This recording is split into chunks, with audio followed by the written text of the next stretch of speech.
주시옵소서. 감사드리며 예수님의 이름으로 기도드립니다. 아멘. 우리 하나님께 영광의 박수 올리겠습니다. 아멘.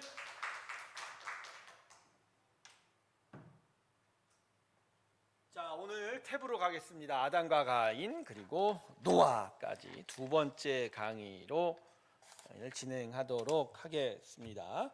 자, 지난주에 우리가 무엇을 배웠냐면 이제 가인이 아벨을 죽인 그 사건에 대해서 우리가 살펴보게 되었습니다. 오늘은 창세기 4장 16절 이하로 이제 가인이 하나님 앞에서 더욱더 물러나서 에덴의 동쪽에 살면서 그 다음의 일들에 대해서 한번 살펴보도록 하겠습니다.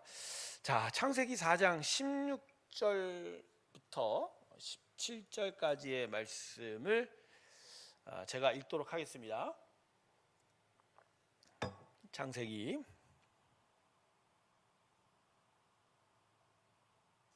16, 17절입니다. 가인이 여호와 앞을 떠나서 에덴 동쪽 놋 땅에 거주하더니 아내와 동침함에 그가 임신하여 에녹을 낳은지라. 가인이 성을 쌓고 그의 아들의 이름으로 성을 이름하여 에녹이라 하니라. 아멘. 자, 이제 가인 후의 일들에 대해서 이제 성경이 기록을 하고 있는데, 이 가인 후의 역사의 대표적인 단어는 에덴의 동쪽입니다. 에덴의 동쪽. 유명한 영화 제목이죠.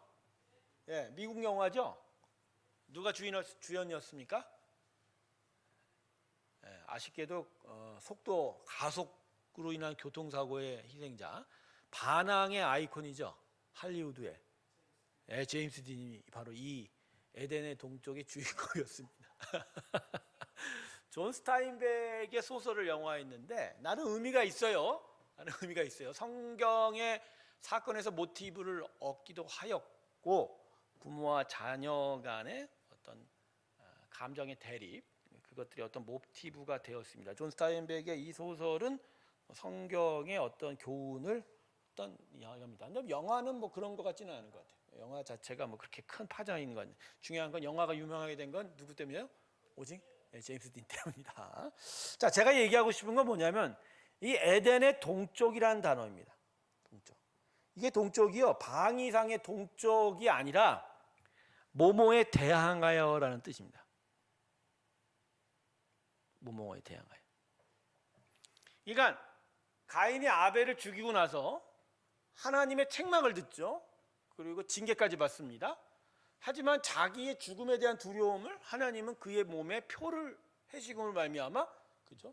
가인을 죽이는 자는 7배의 벌을 받을 것이다 하면서 가인을 지켜주겠다고 약속까지 했습니다. 하지만 이런 하나님의 축복, 끝까지 지켜주시겠다고 하는 축복을 아랑곳하지 않고 가인은 여호와 앞을 떠났다고 합니다. 그리고 점점 멀리 나가서 하나님으로부터 멀어진 곳, 에덴의 동쪽에 그의 나라를, 이제 그의 삶의 주거지를 만들게 되고, 거기서부터 그의 후손들은 점차 더 타락한 삶으로 갔다. 이게 이제 가인의 후손들의 삶의 내용입니다. 그래서요, 이 창세기 4장 16절과 17절은 하나님을 벗어난, 하나님을 떠난 자들의 삶이 어떠했는지에 대해서 이야기해 주고 있습니다. 자, 지금 제가 16절 이야기를 했어요. 그러면 17절은 뭐죠? 17절 이야기. 17절은 뭐죠? 아내와 동침함에 가인이 누굴 낳았다고 그러죠? 에녹을 낳았는데, 이 에녹이라는 이름에 뭐가 지어졌다고 얘기했죠? 성이 지어졌다. 포트리스. RESS죠? 예. 이게 무슨 얘기죠? 자기 성을 짓고 산 자들이죠. 자기 성을 짓고. 자, 성이라는 건 자기 울타리가 있는 거죠. 울타리가 있죠. 그러니까 자기 세를 드러내기도 하는 것이죠. 자, 그런데 잘 보세요. 에덴을 나와 가인의 후손들이 무엇을 지었어요? 에녹 성을 지었다. 즉 에덴이라는 하나님의 성을 나와 자신들의 성을 만들었다. 그러니까 죄인된 사람은 하나님의 도성에서 쫓겨나 결국 자기들만의 성을 쌓게 됐다라는 것이 바로 이 창세기 16장 17절의 핵심의 주제예요. 그러니까 지금도 인생들은, 죄인된 인생들은 하나님으로부터 벗어나 에덴의 동쪽에 자기의 성을 쌓고 삽니다. 누구도 범접할 수 없는, 하나님도 들어올 수 없는 자기만의 왕국을, 즉 자기가 주인 되는 세상을 만들어가는 게 인간의 타락한 삶이다라는 거죠. 그래서요, 죄악의 결론은 뭐 타락, 쾌락, 탐닉, 뭐 죽음도 죄의 결과물이기도 하지만 저는 죄의 결과물을 이거라고 생각합니다. 자기가 주인 되는 성입니다. 이게 죄의 결과예요. 자기가 주인 되는 성. 저는요, 창세기 11장까지의 이야기들이 이거라고 생각해요. 자기가 주인 되는 성을 만들어요. 그래서 노아 전까지 가인의 후예들이 자기들만의 나라를 만들어, 하나님과 전혀 상관없는, 그걸 노아의 홍수 다 허물어 버렸어요. 근데 노아 이후에도 뭐 전혀 반성하는 기미가 없이 결국 노아의 후손들은 결국 무엇을 짓습니까? 자기들의 탑, 바벨탑을 지었죠. 네. 근데 그거에 대해서 하나님께서는 무엇으로 대항하여 그것들을 허물어뜨립니까?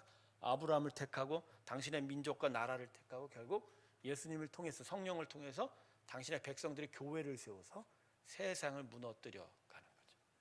그래서 하나님의 나라를 계속 세워가는 것이다. 그래서 말입니다. 믿는 자들에게는요, 자기성 세우는 거가 가장 위험한 거예요.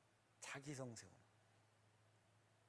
우리는 하나님의 백성으로 하나님 나라를 세우는 거지, 자기 나라, 자기 왕국, 자기 욕심의 나라, 자기 세상 만들어가는 게 아니에요.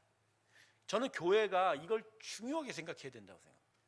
교회는 많은 사람들이 모여있기 때문에 자칫 많은 사람들이 모여 엉뚱한 것을 만들어 갈 가능성이 커요.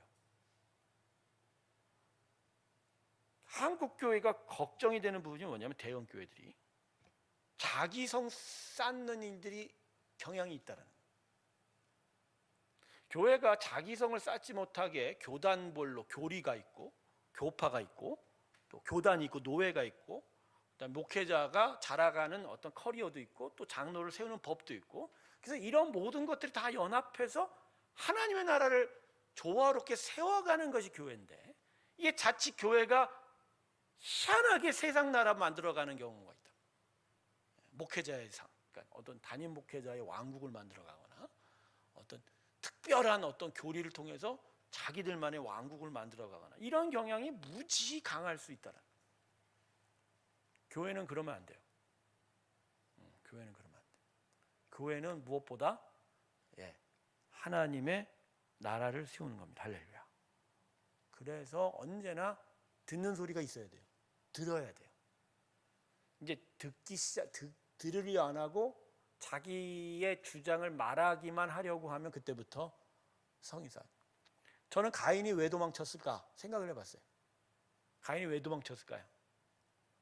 단순해요. 아주 단순해요. 하나님 잔소리가 듣기 싫어서요. 하나님 잔소리 듣기 싫어 도망간 거예요. 아까도 제가 지난주에도 얘기했죠. 아담과 하와를 에덴에서 내보냈을 때 아예 사람과 단교, 관계를 끊어버리신 하나님이 아니라고. 에덴에 있으면 생명나무를 먹을까 봐 그들을 위해서 내보내셨지, 여전히 그들의 삶 속에 하나님으로 계시기를 원했던 거죠. 근데 그 하나님의 그런 관심과 사랑에 아랑곳 없이 아담의 후손들은 계속 하나님부터 멀어지게 된 거죠. 하지만 끊임없이 하나님은 지금도 간섭하시는데, 그 간섭을 세상은 듣기를 싫어서 자꾸 하나님부터 멀어지게 되고 결국 어디로 가요? 에덴의 동쪽에서 자기 성 쌓고 사는 거죠. 여러분 들으셔야 됩니다. 이 강의 들으신 분들, 하나님 말씀을 들어야 됩니다. 듣는 게 먼저예요. 인간으로 산다라는 것, 정말 제대로 산다는 거에 첫 번째 이 필요한 거는 듣는 거예요. 들어야 돼요. 자기 주장 먼저 말하는 건 아무것도 아니에요. 그러면 안 돼요. 자기 걸 이야기, 그러니까 들어야 돼요. 말씀을 들어야 돼요. 들어야 돼요. 듣지 않으니까 자꾸만 빗나가게 되는 거죠. 어쨌든 가인의 후손들은 드디어 하나님으로부터 멀어져 하나님과 상관없는 자신들의 성을 쌓게 됩니다. 자, 그리고 나서 이제 4장 18절 이후로는 이제 가인의 후손의 이제 족보가 이제 기록이 되게 됩니다. 자, 가인의 후손. 자, 우리 가인의 후손들을 한번 차례차례 한번 살펴보도록 하겠습니다.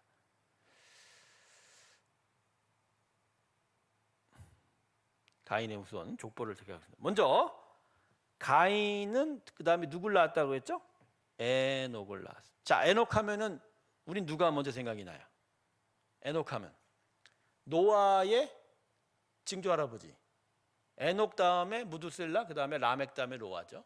그러니까 그 하나님과 동행하여 이 땅에서 죽음을 맛보지 않고 하나님께 천국을 승천한 사람의 이름을 얘기하는데, 이 이름이 가인의 아들에게도 이미 붙여졌다는 거죠. 그러니까 촌수로 따지면 에녹은 셈의 6세 손이에요. 셈의 셋세. 셋 다음에 에노스 다음에 다음. 그러니까 에녹의 이름 이전에 가인이 먼저 이 에녹을 이름을 갖다 붙인 거죠. 근데 이 에녹의 이름이 뭐냐면 뜻이 시작하다. 이거 뭐야? 시작하다라는 거예요. 시작. 창시하다. 여러분, 가인이 에녹 자기 아들의 이름을 왜 이렇게 갖다 붙였을까요? 시작하다, 창시하다. 응? 예? 그러니까 자기 성을 만들었다고 했잖아. 그러니까 자기 나라의 창조자가 누구를 자기? 그러니까 완전히 에녹은 자기가 착각한 거죠. 나는 하나님이다. 하나님이야. 자기가 하나님과 같은 존재야, 가인. 이제 하나님과 상관없어. 난 나의 세상을 만들 거야. 그래서 세상을 지어놓고 아들의 이름을 에녹이라 줘놓고 내가 창시자다 이러고 얘기한 거죠. 내가 창시자다. 저는 이 이야기를 들으면서 우리가 이루고 살잖아요. 사람이 이루고 살잖아요. 그렇죠. 사람이 모든 걸 막 만들어 놓은 것 같고 다 만들어가고 자기 시작이라고. 여러분, 교회를 사람이 이제 성도들이 모여 교회를 세울 때 이걸 창립이라고 하는 게 맞아요? 설립이라고 하는 거 맞아요? 설립이에요. 그러니까 인간이 만들 수 있는 어떤 조직을 만들었다는 의미에만 국한된 거예요. 그러나 교회 자체는 누가 세우신 거예요? 하나님. 그냥 창자, 창조의 창자, 시작하다의 단어를 붙이면 안 돼. 그런데 수많은 교회들이 뭐 설립 몇 주년, 창립 몇 주년 하면 대부분 70-80%가 뭐라고 써요? 창립. 근데 그 안에는 마치 우리가 시작했다라고 하는 교만이 깔려 있어요. 여러분, 그러면 안 돼요. 교회는요, 하나님이 시작하셨어요. 예수님이. 그리고 그 안에서 우리가 믿음으로 살다가 어떤 시간, 어떤 지역에서 어떻게 무리가 모여 하나의 지역교회를 만든 거고, 또 그 지역교회를 세운 것도 우리의 뜻이 아니라 하나님의 뜻이에요. 그게 뭐 어찌 우리가 먼저 시작한 거예요. 자, 이렇듯이 세상은 자기가 먼저가 되려고 그래. 자기가 왕이다 이거예요. 자기가 창시자다라는 생각이 무지무지 많아요. 무지무지 많아요. 이거 안 됩니다. 그러면 안 되는 거예요. 자, 에녹 다음에 누가 아름자? 그 다음에 이름이 뭐죠? 이라시입니다. 근데 이 아들의 이름이 의미심장해요. 도망자, 탈주자입니다. 왜 에녹과 가인은 이 이라시라는 이름을 붙였을까요? 왜 이라시라는 이름? 도망자, 탈주자. 혹시 할아버지가 세워놓은 에녹성에서 이 이라스는 살기 힘들어갖고 또 반항하고 도망친 건 아닌가, 그런 생각도 해보곤 합니다. 어쨌든 뭐 중요한 얘기는 안 해요. 그 다음에 단어가 아들이 누구죠? 무후야엘. 자, 무야엘의 뜻은 하나님께 저주를 받은 자. 하나님께 저주를 받은 자. 그러니까 이 무야엘, 그러니까 가인의 증손, 무야엘에 이르면 이제 죄가 심각한 지경에 이르렀다라는 것까지, 아주 심각한 죄를 저질렀을 가능성이 커요. 자, 그 다음에 무야엘의 아들은 또 누구냐? 이름을 뭐라고 하죠? 무드사엘이라고 얘기해요. 이제 무드사엘 뜻은 무슨 뜻이냐면 전능한 사람이에요. 예? 전능한 사람. 좋은 의미일까요? 나쁜 의미일까요? 제가 볼 때는 무후야의 아들로서 악한 것들을 다 동원해서 아마 큰 독재자였었을 가능성이 커요. 독재자. 근데 이 전능한 사람이라는 이름을 보면 결국은 이때부터 사람에 대한 신격화가 시작하는 거예요. 자, 제가 얘기하는 건 다 이렇게 팩트다라기보단 이 단어의 이름에 얽힌 것들을 보고 추정해 가보면 가인의 후손은 점점 악해져 가는 것 같아요. 그죠? 악해져 가고 있어요. 악해져. 자, 드디어 악한 거에 끝판왕이 등장합니다. 무드시엘의 아들이 누구라고요? 라멕. 자, 이 라멕이라는 이름도 사실은 셋의 후손에게 있죠. 그러니까 노아의 아버지가 라멕인데 그하고는 다른 거예요. 자, 이 라멕의 특징이 뭐죠? 자, 이 단어의 이름 뜻은 아쉽게도 히브리어도 발견할 수 없답니다. 도대체 무슨 뜻인지 모른답니다. 그런데 이 사람이 지금 어떤 사람인지 한번 봅시다. 이 라멕이 어떤 사람이냐? 라멕이 어떤 사람이냐? 자, 23절 보세요. 라멕이 아내들에게 이르되 4장 28절 아다와 실라여, 자기 아내가 둘이에요. 내 목소리를 들으라. 라멕의 아내들이여 내 말을 들으라. 나의 상처로 말미암아 내가 사람을 죽였고 나의 상함으로 말미암아 소년을 죽였더라. 자, 여러분, 사람을 죽인 거는 뭐 라멕이 먼저가 아니겠죠? 가인이 먼저고. 그리고 그 위에 무후야웰과 같이 하나님께 저주를 받은 자의 이름도 있는 거 보면 뭐 사람 죽이는 범죄들이 이미 이전부터 계속 있었을 거예요. 그런데 이 라멕의 말이 의미시장한 건 뭐냐면 내가 범죄한 것에 대한 정당하다는 걸 주장하고 있다는 거예요. 내가 상처받음으로 사람을 죽였대. 그러니까 쟤는 죽일만 한 거야. 나의 입장에선. 그러니까 내가 상처를 받아서 뭔가 내가 그 손해를 봤으니까 쟤는 죽이는 게 정당해, 안 정당해? 이 라멕으로부터 진짜 악한 죄의 정당화가 시작된 것 같아요.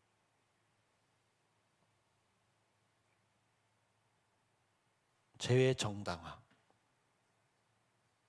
여러분, 우리의 죄가 정당한 것이 있습니까?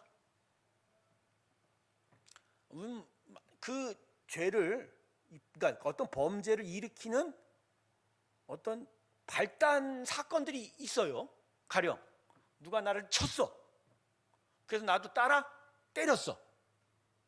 그러니까 내가 범죄한 것에 항상 발단 사건이 있어요. 이게 돼요. 있는 게 맞아요. 근데 그 사건이 나쁠 수도 있어요. 나쁠 수도 있죠. 문제는 뭐냐면 그렇다고 해서 내가 누구를 치는 게 정당화돼요, 안 돼요? 안 돼요. 자, 그런데 지금 현대의 어떤 상식과 도덕과 법은 이 라멕의 주장과 닮아 있나요, 안 닮아 있나요?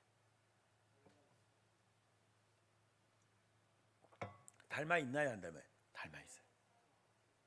닮아 있어요. 가령 강도가 우리 집에 우리를 협박하고 죽이겠다 협박하고 막 묶어놓고 칼로 하고 우리 집에 있는 금은 보석을 훔쳐가려고 해.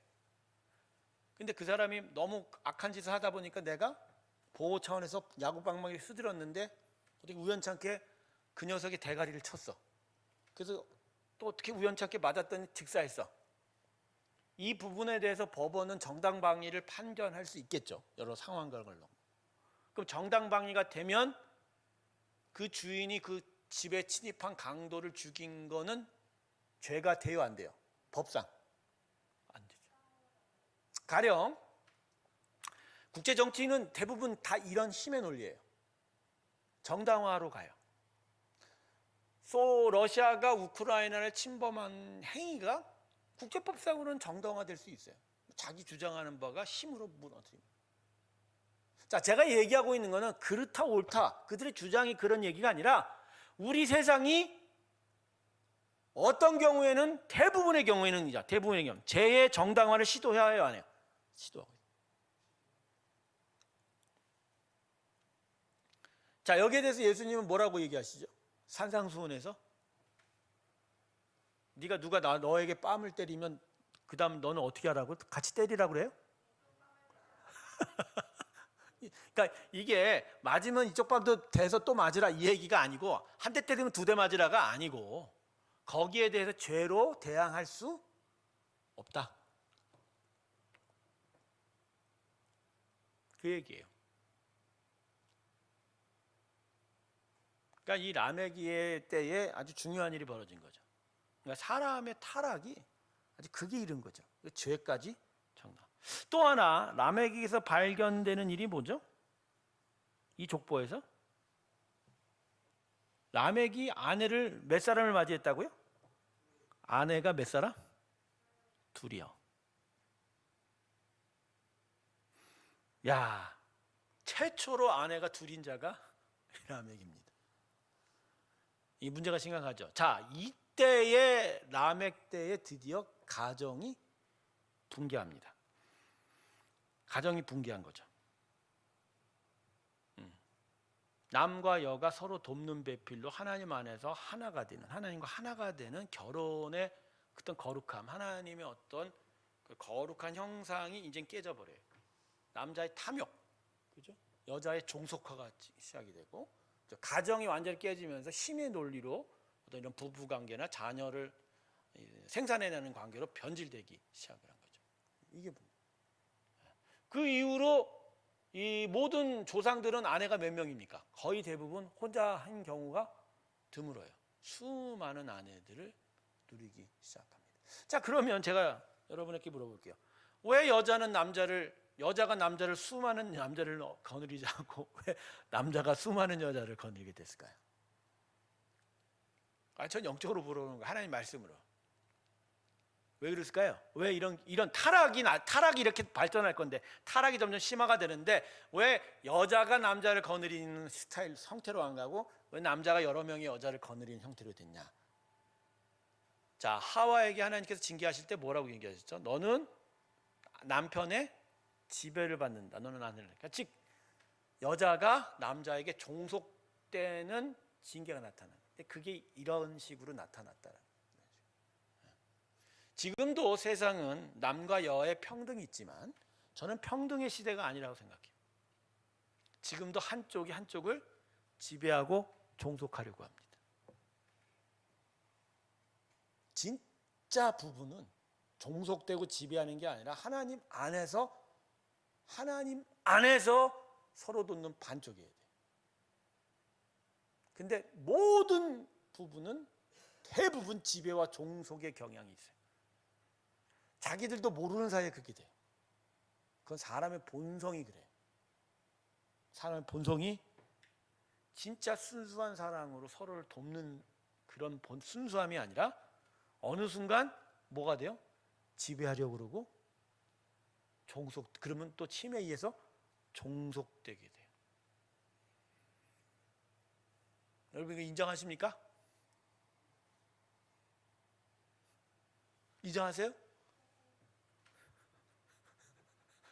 인정하시냐고요?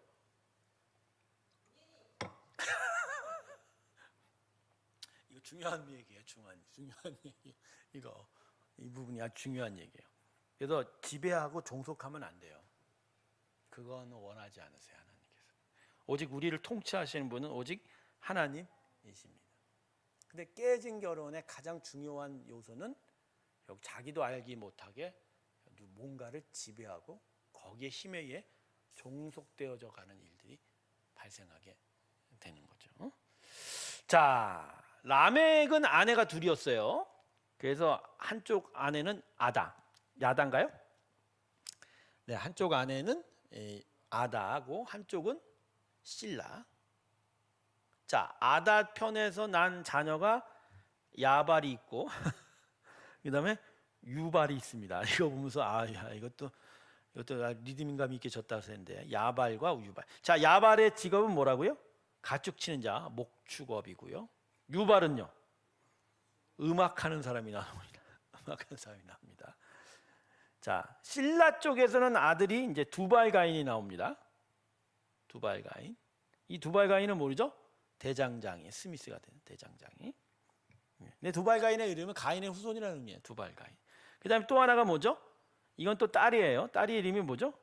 나아마, 누이가 있는데 나아마는 이름이 뭐냐면 이름의 의미는 즐거움이란 의미. 그래서 뭔가 야릇하죠, 느낌이. 나아마란 여자 이름이 즐거움이다. 쾌락 쪽으로 나아가지 않았을까 그런 생각을 해봅니다. 어쨌든 이렇게 이제 가인의 후손의 명단이 기록되어 있습니다. 자, 그렇죠. 가인을 부착해서 이제 두발 가인에 이르기까지 이름이 정합니다. 자, 지금 이건 결국 뭐죠? 죄의 심화, 타락이 고착화되고 그 죄가 정당화되고 자기들만의 세상을 만들어가는 사람들이라는 것. 결국 뭐 하나님이 이걸 보시고 이제 심히 노하게 되죠. 해도 이제 너무 하는 거죠. 그래서 이제 대홍수로 싹 쓸어버릴 생각을 하고 있었던. 자, 그런데 한편에서는 가인이 이렇게 자신들의 세상을 사는 동안 그 반대편에서는 그래도 하나님을 섬기려 하는 자들의 후손이 남겨져 있어요. 그것이 이제 창세기 4장 25절과 26절에 기록된 것입니다. 자, 가인이 아벨을 죽였어요. 아벨은 결혼을 했거나 자녀를 낳지 않았어요. 근데 아담과 하와가 이제 아벨 대신에 누구를 낳았다고 그랬죠? 자, 아담은 누구를 낳습니다? 셋을 낳습니다. 셋. 다시. 자, 셋의 의미가 뭘까요? 네, 셋의 의미. 이 셋이라는 단어의 의미는 대리자라는 의미예요. 대리자. 그러니까 이런 거예요. 아벨 대신에 아담은 누구를 그 자리에 세웠다? 셋을 세웠다. 이런 의미죠. 셋을 세웠다. 근데 창세기 4장 25절을 한번 좀 다시 읽어봐야 됩니다. 자, 뭐라고 얘기해요? 여기에 씨라는 단어가 나와요. 아담이 다시 자기 아내와 동침하며 그가 아들을 낳아 그의 이름을 셋이라 하였으니 이는 하나님이 내게 가인이 죽인 아벨 대신에 다른 씨를 주셨다 함이며. 자, 그런데 표현이 그렇죠. 자기 후손 아들 하나 더 줬다 이렇게 표현하면 되는데 지금 여기서 뭐라고 해요? 씨라는 표현. 여러분, 씨라는 표현을 하신 이유가 뭘까요? 하나님께서 씨라는 표현을 주신 이유가 뭘까요? 자, 지금 한쪽에서는 지금 에덴 동쪽에서 가인이 도망쳐갖고 지 나라를 세우고 있어요. 에녹이라는 성을 세우고 자기의 후손을 통해서 계속 죄악이 심각하게 이루어져 가고 있는. 하나님이 의도하지 않았지만 죄악의 후손, 죄악의 나라가 계속 세워져 가는 걸 보고 이쪽에 아니다, 이러면 안 된다. 거룩한 나라를 세워야겠다 해서 아벨이 없는 그 자리에 누굴 두시고? 셋을 두시고 그걸 믿음의 씨앗, 즉 하나님 나라의 씨앗, 뭐 그렇게 얘기할 수 있겠죠. 그러니까 거룩한 씨앗으로 생각하시고. 그러니까 여기서부터 뭐가 나와요? 그렇죠. 그나마 하나님께서 의롭게 생각하신 나라의 씨들이 나옵니다. 자, 그래서 셋 다음에 아들이 하나 또 생겨요. 그 아비트로 누가 생기죠? 아들이 에노스입니다. 자, 이 에노스라는 이름이 뭘까요? 에노스라는 이름은요, 이거예요. 부서지기 쉽다예요. 더 심각한 이름은 뭐냐? 죽을 운명이다. 그러니까 연약하다는 거죠. 약하다. 여러분, 왜 아담과 셋이 자기의 아들, 그다음에 손자의 이름을 이 에노스라고 줬을까요? 이름을. 자, 가인이 자기 아들들 그 후에 후손들 이름을 시작한 거 보세요. 에녹 시작하다. 뭐 이랏은 도망자지만 무와 하나님께 전능. 그다음 마지 무두사일은 신격과 전능자. 막 지금 자기 자신을 자랑하는 듯한 이름인데 에노스는 오히려 약하다라는 이름을. 자, 이거예요. 아담과 셋은 이 에노스부터 시작되는 자기들의 후손의 마음에 심어준 거예요. 우리는 하나님의 도움 없이는 살 수 없는 연약한 존재. 저 에덴의 동쪽에 사는 저 가인의 후손들처럼 지들 교만해갖고 하나님 없이 사는 죄악으로 사는 자들과는 다른 자들이다. 우리는 죽을 운명, 죄악 가운데서 연약해서 그죠? 하나님 없이는 살 수 없는 인생들이다. 그게 우리다. 즉 이 이름 자체에 뭐가 있어요? 하나님에 대한 신앙심이 있는 거예요.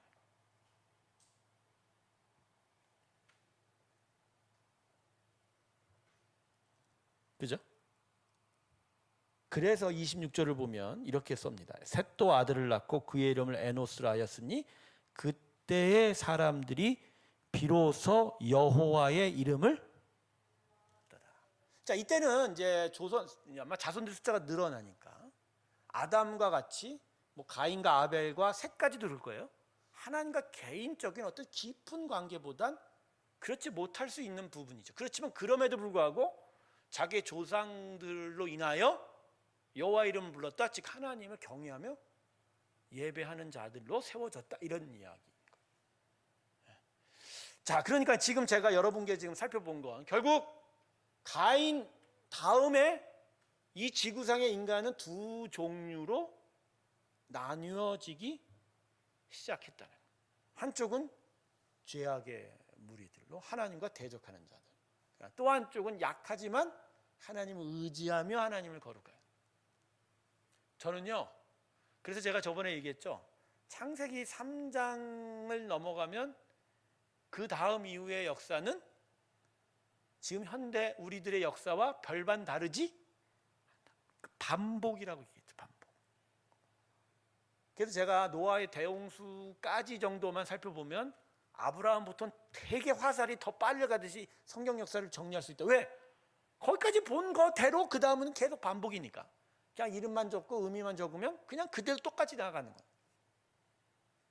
여러분, 이 이후로 이 땅에 사람의 삶의 모습은 하나도 달라진 게 없어요. 영적으로는. 한쪽은 하나님을 무시하고 더 나아가 하나님을 대적해서 에덴의 동쪽에서 살아요. 또 하나는 에덴에서는 여전히 쫓겨나 있는 건 마찬가지지만 그나마 하나님을 가까이 하려 자기들은 연약하다라고 고백하면서 하나님의 이름을 부르며 사는 자들입니다. 자, 그래서 노아는 결국 누구의 후손으로 와요? 가인의 후손이 아니라 셋과 에노스의 후손으로. 근데 거기서 또 대홍수 이후에 다 갈라져서 말입니다. 다 갈라져서 또다시 이 땅에 그 역사가 반복이 된다. 우리 인생의 정체를 우리는 여기서 고백할 수 있습니다. 우리는 에노스입니다. 부서지기 쉬운 존재예요. 그래서 너무 약해요. 그래서 우리에게는 무엇보다 하나님이 필요합니다. 그래서 하나님의 이름을 불러 그분을 찾고 그분을 알고 그분의 힘을 얻고 그분의 은혜 안에서 살아야 합니다. 그게 인간입니다. 그래서 저는 인간의 이름은 에노스가 맞는 것 같아요. 우리는 존재적으로 타락한 이후에는 뭐가 됐다? 에노스예요. 근데 이 에노스가 변질이 되면 가인이 되는 거예요. 에노스가 변질이 돼요. 그러니까 이 세상에 에노스와 가인 두 개가 사는 거예요. 에노스와 가인. 여러분은 에노스이십니까? 아니면 가인이십니까?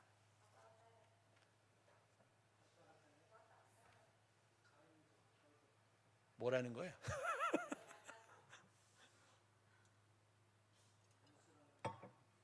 하나님은 우리를 에노스로 부르신 거죠. 그래서 에노스. 예수님을 통해서 에노스라 얘기하시고 너희가 에노스처럼 살아라.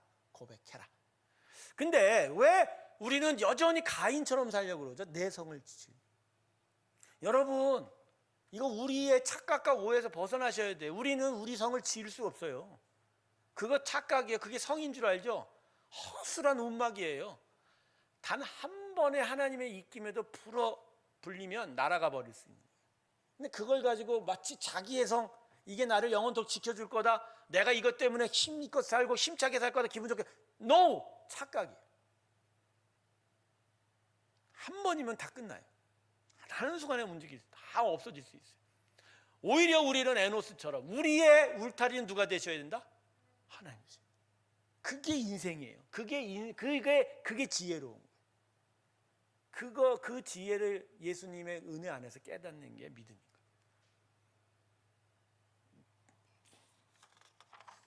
자, 이제 에노스를 넘어가서 이제 창세기 이제 5장으로 넘어가면 드디어 족보가 나옵니다. 아담의 족보가 나옵니다.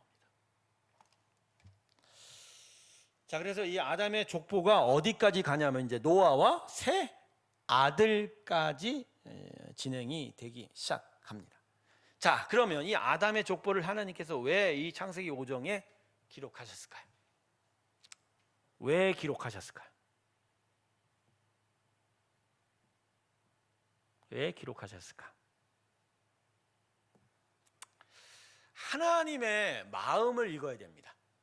무슨 얘기냐? 지금 창세기 5장에 아담의 족보를 보면 가인의 계보는 아예 없어요. 지금 하나님은 지금 무엇을 기록하고 싶은 거예요? 그나마 당신의 형상대로 당신을 예배하는 자들의 후손들을 기록하시면서 이 땅이 이들만으로 이렇게 이루어져 가기를 원하는 그 마음을 기록한 거예요. 아담의 타락 이후로 완전히 황폐화된 이 지구 땅의 저 수많은 죄악의 인간들 앞에 이 족보를 기록하면서, 그죠? 진짜 이러한 세상이 되기를 내가 원했는데 라고 하는 마음. 더더구나 창세기 6장을 넘어가면 노아의 홍수가 기록이 되거든요.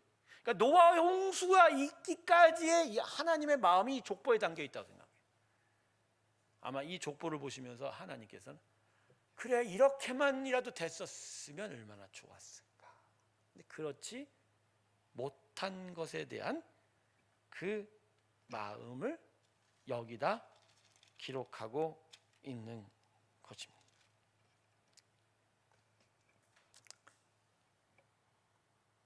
그래서 가인의 이름은 여기서 빠져 있는 거예요. 왜냐? 자, 그리고 또 하나 중요한 초점은 셋의 탄생에 있어서, 출생에 있어서의 표현입니다. 3절을 한번 보세요. 3절. 아담은 130세에 자기의 모양 곧 자기의 형상과 같은 아들을 낳아 이름을 셋이라. 자, 여러분 이 표현 잘 보세요. 아담을 만들어내시고 하와를 만들어내실 때 하나님의 창조 기록은 누구 형상이라고 했죠?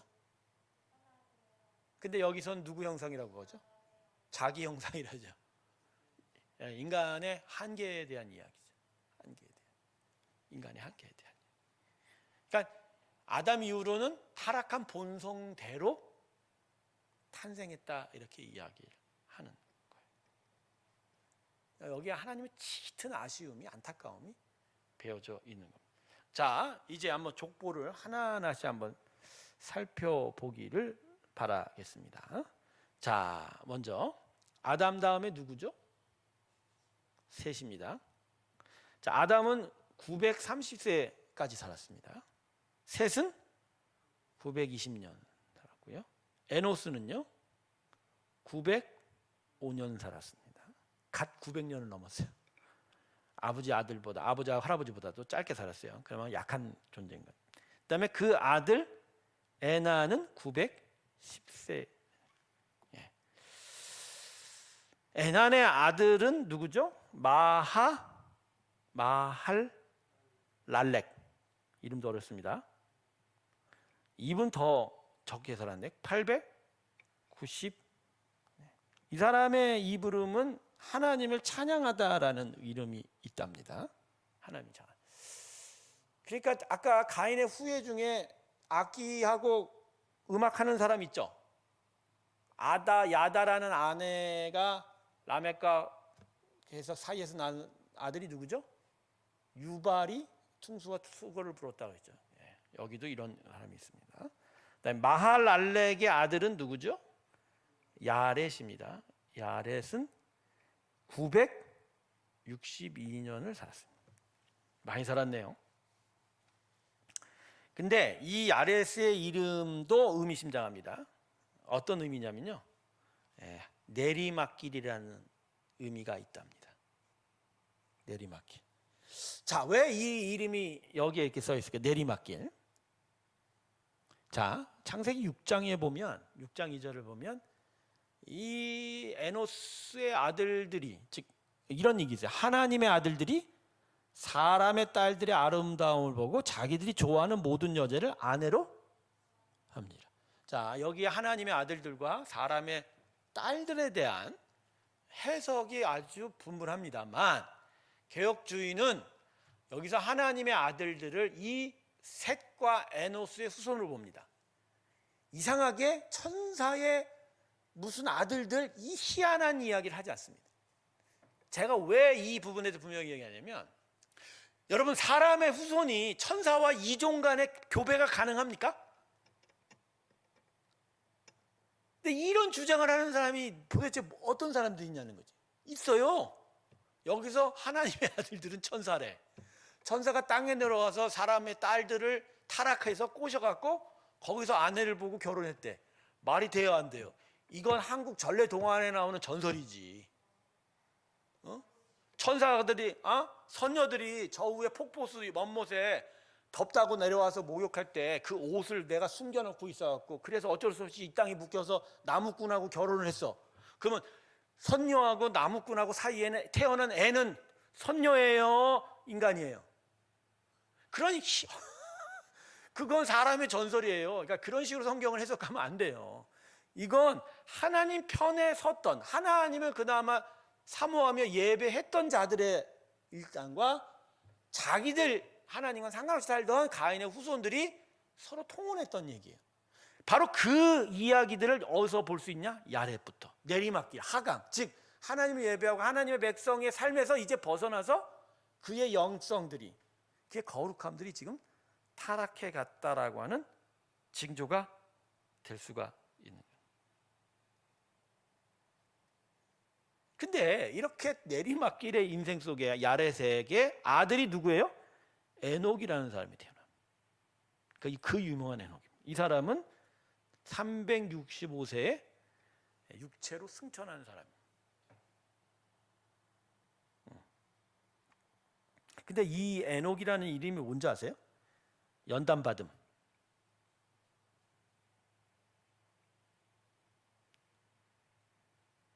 헌신이라는 이름이랍니다. 자, 그럼 여기서 우리가 추측이 가능하죠. 아버지 아랫 때에 영적인 타락의 조짐이 있을 때, 이 에녹 때의 에녹은 오히려 그거에 반해서 하나님 앞에 더 가까이 나아가려고 했고, 하나님과 동행하는 인생을 살고, 그래서 하나님께 헌신된 인생을 살았다. 어찌 보면 에녹은 선지자라고 얘기하는 옛날 히브리 문서의 전승 문서로 거기에도 부합되는 이야기죠. 그러니까 그 악한 시대의 에녹은 오히려 반대로 살았기 때문에 하나님의 칭찬을 받았고, 결국 하나님께서 그를 승천하게 만들었다, 이런 이야기가 가능한 거죠. 그래서 에녹은 그런 어떤 하나님의 지혜를 깨달았기 때문에 자기의 아들의 이름을 그 무시무시한 이름을 짓다. 무두. 자, 이 사람이 최장수로 사는 사람이에요. 성경에 기록된 대로 보면 지구상에 존재하는 인생들 중에 최장수로 969년. 근데 이 이름이 뭐냐면 창의 사람이에요. 이름 자체가 약간 폭력적이죠. 호전적인데. 근데 이 이름에 어떤 일이 시작이 됐다고 하죠? 어떤 일이 시작이 돼요? 자, 이 에녹은 무두셀라가 죽을 때 홍수가 시작될 것이다. 그 이야기를 무두셀라의 이름에 주었습니다. 그러니까 이미 에녹은 그 아버지 때부터 아예 하나님의 아들들, 즉 하나님 예배를 드렸던 자들도 지금 타락해 나가는 것을 보면서 이 땅이 장차 하나님의 심판에 있을 거다. 그걸 기억하면서 그 때를 어디다가 이름에 심어놨어요? 그러니까 그가 죽을 때 이 땅에 창이 던져질 것이다. 하나님의 심판이 도래할 것이다. 그 예언을 숨겨놓은 거죠. 무드셀라는 그래서 살면서 얼마나 마음이 힘들겠을까? 자기가 죽을 때 뭐가 시작된다? 하나님의 심판이 시작이 된다. 그러니까 어떻게 보면 이 무드셀라는 어떻게 보면은 인류 대홍수가 있기 전에 이 땅의 운명은 자기로 인해서 말미암을 거다라고 하는 어떤 역사성을 항상 느꼈던 사람이었을 거예요. 역사성을 항상 느꼈던 사람이었을 거예요. 그리고 이 무드셀라 다음에 아들은 라멕이라는 사람이에요.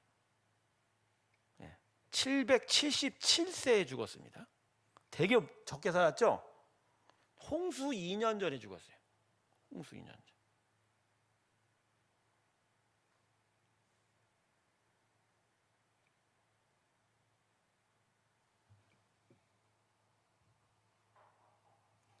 여러분, 라멕이 어떻게 이렇게 갑작스럽게 죽을 수 있을까요?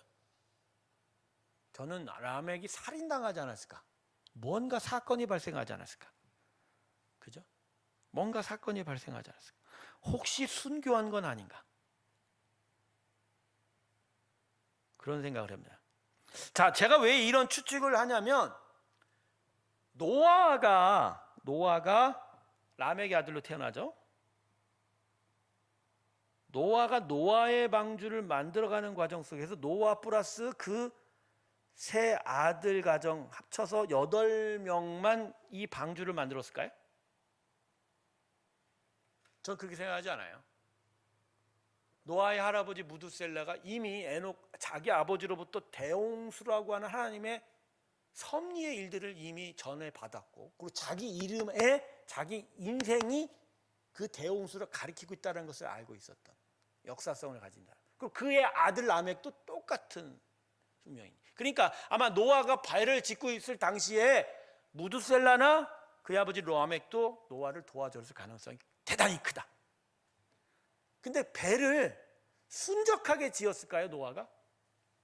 저는 그렇게 생각 안 하거든요. 무수히 많은 사람들의 비방과 조롱뿐만 아니라 폭력도 당했을 거라는 생각이 듭니다. 폭력도. 그런 폭력 속에 라멕이 혹시 죽은 건 아닌가요? 그래서 여러분, 이러한 추측들이 할리우드의 감성을 담아 몇 년 전에 영화로 만들어졌습니다. 몇 년 전인가? 이름이 그래서 그 영화 이름이 노아입니다. 성경적이진 않아요. 근데 거기에 익숙한 이름들이 많이 등장해요. 두발 가인이 나중에 노아의 방주에 탔다라고 하는 아주 엉뚱한 상상부터 시작해서, 그리고 거기에 이제 네피림들이나 천사의 후예들이나 이런 것들 존재가 이제 상상력을 더해서 들어오는데, 근데 그 안에 어떤 작가의 상상력의 모티브들이 저의 마음에 이런 성경에 있는 거에 대한 상상력을 더해요. 어쨌든 저는 많은 사람들이 이렇게 이야기하는 부분들을 여러분에게 전합니다. 노아는 혼자서 방주 지었을 것 같지는 않아요. 할아버지와 아버지의 조력을 받았을 것이고, 그 가운데 혹시나 라멕은 노아의 방주를 만드는 과정 속에서 대적들의 일을 통해서 순교한 건 아닌가 하는 그런 생각을 해보게 됩니다. 자, 이제 드디어 이제 창세기 5장을 벗어납니다. 자, 이러한 아담의 족보가 지나가고 나서 창세기 6장에는 드디어 노아가 등장하기 시작합니다.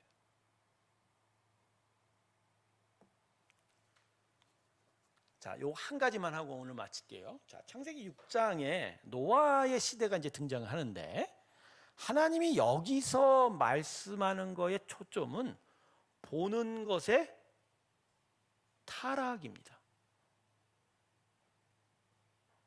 그러니까 인간의 타락의 핵심을 얘기하는 것 같아요. 자, 창세기 6장 2절을 보세요. 하나님의 아들들이 사람의 딸들의 아름다움을 보고 자기들이 좋아하는 모든 여자를 아내로 삼는지라. 여호와께서 이르시되 나의 영이 영원히 사람과 함께하지 아니하리. 자, 아까도 얘기했듯이요, 셋의 후손들이 뭔가 타락하기 시작해요. 그래서 가인의 후손들의 딸들의 아름다움을 보고 그냥 아름답고 이쁘다고 생각하면 아내로 그냥 삼는 거예요. 그리고 아내를 한 명만 삼지 않고 아까 가인의 후손 라멕 때 이제 아내를 둘을 얻었다고 했듯이 아마 요때 그런 것 같아요. 이때 아예 전체적으로 아내를 한두 명 얻은 것이 아니었. 즉 무슨 얘기냐? 보는 대로 자기 소견에 아름답고 이쁘면 자기가 원하는 만큼 얻었다. 자, 여러분, 이 부분에서의 문제가 뭐죠? 뭐 첫 번째는 아름다움의 뭐 기준, 판단이 틀려본 거죠. 그러니까 마음이 아니라 어디로 갔어요? 눈으로 갔으니까. 눈으로 갔으니까. 이 부분이 이제 타락의 실마리죠. 네? 여러분, 마음으로 선과 악을 판단할 수 있는 능력이 그게 선악과의 핵심이에요. 그건 하나님의 형상이에요. 그러니까 그 형상을 하나님이 계속 에덴에서 아담을 길러고 훈련하면서 그 마음에 부어주시는 거지 선악과 먹는다고 얻는 게 아닌 거예요. 선악과는 그냥 판단할 수 있는 흉내만 내는 거예요. 일종의 하나님의 주권에 대한 상징인데, 근데 선악과를 먹은 이후에 아담이 타락해서 결국 어디까지 이르렀어요? 마음으로 판단하지를 못하니까 뭐로 보는 거예요? 눈으로 보고 판단하는 거예요. 근데 타락은 이것이 아니에요. 이것보다 더 큰 타락이 이루어지는 게 그게 뭐냐면 원하는 대로 얻으려 한다. 뭐예요? 아름다움을 다 취하려고 하는, 즉 탐욕을 제어를 못하는 거예요.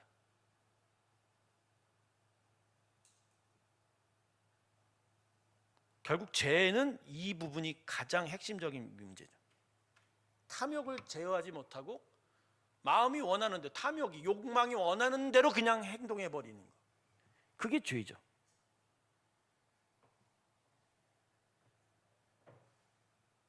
그러니까 이때의 인간의 타락의 핵심이 그대로 소개가 되는 거예요. 그래서 하나님께서 하나님의 영이 사람과 함께하지 않겠다라는 얘기는, 이건 하나님이 인간과 더 이상 상종하지 않겠다 이런 의미도 되지만, 하나의 의견 또 다른 얘기는 하나님이 그 안에 계시고 싶어도 사람이 하나님의 영대로 자신의 욕망을 통제하고 하나님의 선악을 담으려고 하지 않고 그냥 자기들이 원하는 대로 탐욕대로 살았다라는 의기도 있다는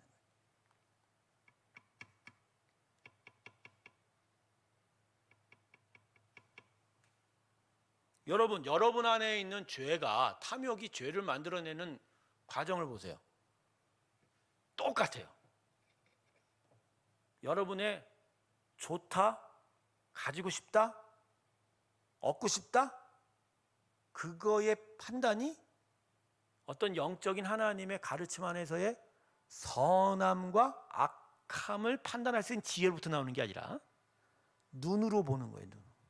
여러분 얘기하는 육신의 눈이라는 건요, 실제로 육체를 보는 것만이 아니라 내 마음 안에 탐욕의 눈도 육체의 눈이에요. 보감직스럽고 먹음직스럽고 가증직스러운 것들을 향해서 마음을 원하고, 그리고 그 마음을 통제를 하지 못합니다. 탐욕을 통제하는 그 능력을 어디서 시험을 하냐면요, 전 두 가지로 봅니다. 제 나름이에요. 이건 뭐 진리 얘기. 첫 번째 홈쇼핑을 보면서, 두 번째는 내 앞에 차려진 밥상 앞에서의 저의 능력. 제가 무슨 얘기를 하냐면 욕망을 통제해야 그런 차원이에요. 단순한 차원이 아니라 내 눈에 보여지고 내 먹고 싶은 욕망 앞에서 이런 것들을 육체의 눈으로 보는 보암직하고 먹음직한 게 아니라 하나님의 선하시고 거룩하신 것으로 판단할 수 있는 지혜가 있냐.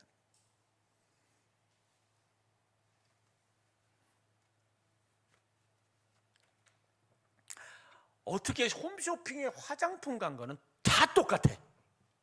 모든 쇼호스트들이 마치 이거 안 사면 당신의 피부는 쭈글쭈글거리고 어두워질 거라고 하는 식으로 모든 사람들의 얼굴에 광 내고 나와. 그래요, 안 그래요? 방송실에 계시면 그래요, 안 그래요? 안 봐요?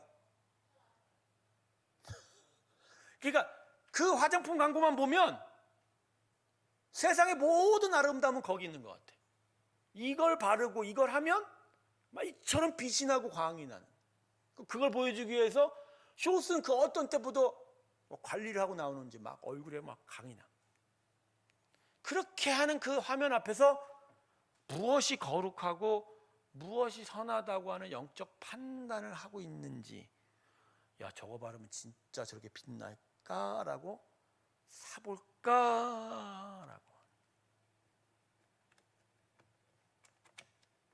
제가 어느 날 양복을 하나 사야겠다 생각을 했어요. 물론 양복이 여러 가지 있어요.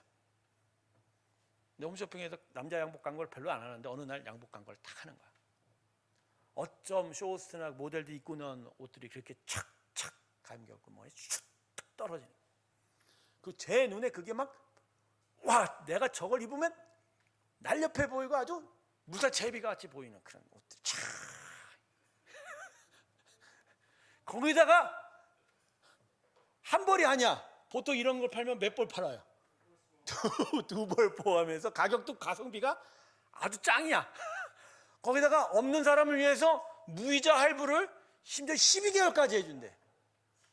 그러면 갑자기 머리가 확 돌죠? 한 달에 2만 원도 채 안 되는 돈으로 내가 양복 두 벌을 얻을 수 있는. 갑자기 이럴 때는 나의 안에 있는 거룩한 영성이나 이런 것들은 전혀 생각이 안 나. 뭐만 생각나? 야, 이걸 살까?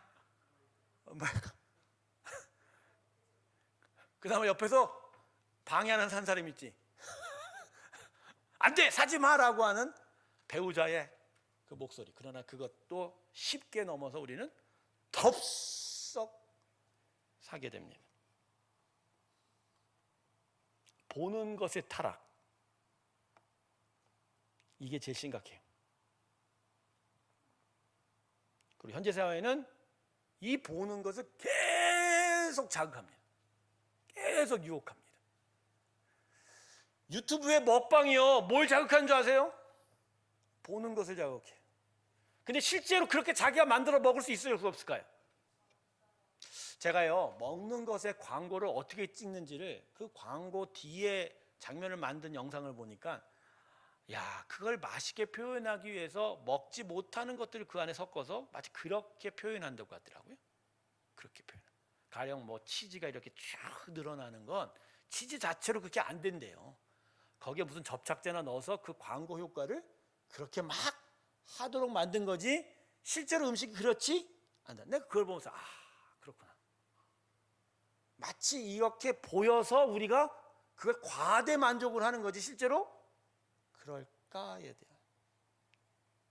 다음 시간으로 이제 강의 넘어가는데 여러분, 마지막으로 보는 것에 휘둘리지 마세요. 그래서 제가 주일날도 말씀드렸죠. 우리는 세상에 대해서 눈을 닫는 사람이에요. 육체의 눈. 보지 말라가 아니라 그것으로 판단하는 일을 멈추는 거예요. 우리는 무엇으로? 마음의 눈으로, 심령의 눈으로, 하나님의 지혜와 하나님의 영으로 판단하라. 그래서 그 길을 향하여 나아가는 겁니다. 그게 바로 우리 인생이다. 그 은혜가 우리 가운데 함께하길 주님의 이름으로 축원합니다. 다음 시간에 강의 이어서 진행을 하도록 하겠습니다. 다음 시간에 타락 계속하고요, 노아의 방주까지 나아가